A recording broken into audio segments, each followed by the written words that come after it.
You ask Tiger to solve. This deals with linear equations with one unknown. The final result is x equals 13. Let's solve it step by step. Simplify the expression. Expand the parentheses. Simplify the arithmetic. Group all x terms on the left side of the equation. Add x to both sides. Group like terms. Simplify the arithmetic.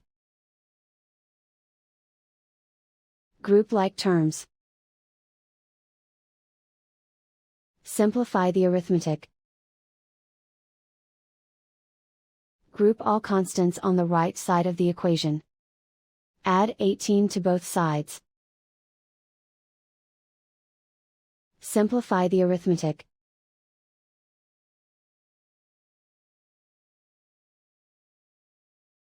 Isolate the x. Divide both sides by 2.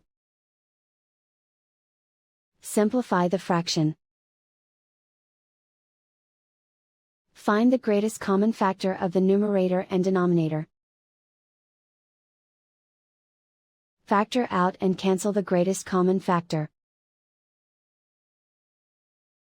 And so the final result is x equals 13.